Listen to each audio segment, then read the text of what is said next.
Transgender یعنی وہ مرد جو اپنی جنس کو تبدیل کرتے ہیں، یا وہ عورتیں جو اپنے جینڈر کو چینج کرتی ہیں، یعنی ایک دوسرے کے جو ہے وہ گیٹ اپ کرتے ہیں، ایک دوسرے جیسا جو ہے وہ بنتے ہیں. یا آج کل جدید اور ایڈوانس دنیا میں لوگ جو ہے وہ میڈیکلی اپنی جنس کو تبدیل کر رہے ہیں.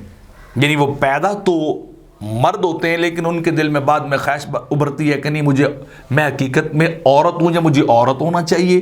یا عورت پیدا ہوتی ہے اور بعد میں وہ سمجھتے ہیں کہ مجھے مرد جناب میل ہونا چاہیے. تو بعض تو چینج کروا رہے ہیں، اپریٹ کرواتے ہیں اپنی جنس کو، ہارمونز وغیرہ انجیکٹ کروا کے چینج کروا لیتے ہیں. بعض جو ہے وہ مرد اور عورت ہو کر ایک دوسرے جیسا life style, get up, fashion, چال چلن جو ہے وہ اپنا لیتے ہیں. یہ اتنا برا کام ہے کہ اللہ کی تخلیق کو بدلنے والا ہے. اللہ کی چوائس کو جو ہے وہ چینج کرنا کہ اللہ نے مجھے کیوں مذکر پیدا کیا، میں تو مؤنث تھی، یا مجھے مؤنث کیوں پیدا کیا، میں تو مذکر تھا، جیسا کہ چل رہا ہے. اور لوگ جو ہے مرد اور عورت ایک دوسرے کا لائف سٹائل جو اپنا لیتے ہیں. لیکن حدیث مبارکہ کے اندر آتا ہے کہ اللہ کے پیارے رسول صلی اللہ علیہ وسلم نے ارشاد فرمایا، لعن اللہ المتشبہین من الرجال بالنساء والمتشبہات من النساء بالرجال.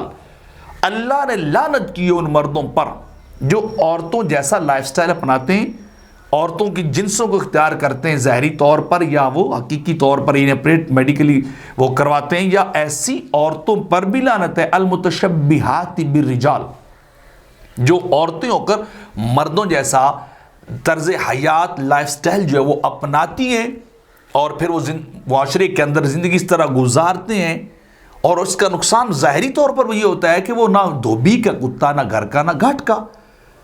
اب وہاں بہت زیادہ پرابلمز کریٹ ہو رہی ہیں لیگلی طور پر ایسے کنٹریز کے اندر، اسپیشل یورپ کے اندر، امریکہ کے اندر، کہ وہ پیدا تو مرد ہوئے ہیں، وہ آپریٹ کروا کر اب عورت بن چکے ہیں، یا عورتیں ہیں تو آپریٹ کروا کے وہ مرد بن چکے. اب ان کی جینڈر کی سلیکشن کیسے کی جائے، یا ان کو کس کیٹیگری کے اندر رکھا جائے. اسپورٹس کے اندر ہے، باقی ان کی ان کے اندر نوکریوں کے اندر ہے، معاشرے کے دیگر معاملات کے اندر ہے، انہیں کیا سمجھا جائے. اب وہ ظاہری طور پر کچھ ٹولز کو چینج کروا کر یا ہارمونز کو انجیکٹ کروا کے اپنے آپ کو دوسرا سمجھ رہے ہیں، لیکن ان کی جو باڈی ساخت ہے، ان کا جو فزیکلی ان کا جو معاملہ ہے وہ وہی کھڑا ہوتا ہے مردوں والا.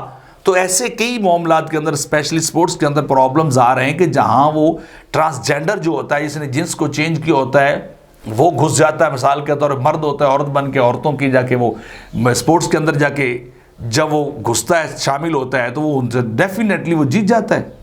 تو ان کے اوپر بڑے سارے اعتراضات اور بڑا وہ جو ہے نا کمپلیکیٹڈ سا معاملہ ہوتا جا رہا ہے. لیکن آپ دیکھیے اس چیز کو پہلے ہی اللہ کی رحمت سے دوری اور لعنت کا مستحق قرار دیا گیا کہ کبھی بھی ٹرانسجینڈر والی لائف کسی نے نہیں گزارنی.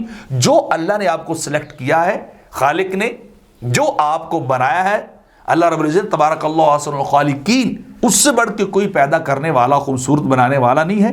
تو اس نے جو کچھ پسند کیا ہے اسی کے مطابق زندگی گزارنی چاہیے. ایسا نہیں ہونا چاہیے کہ انسان اپنی جو ہے وہ ول کو جو ہے وہ لاگو کرے و انفورس کرے، اور بعد میں وہ دنیاوی طور پر بھی نقصانات، بڑھاپے میں انتہائی نقصانات، اور پھر اس کے بعد جا کے آخرت وہ تو برباد ہی برباد.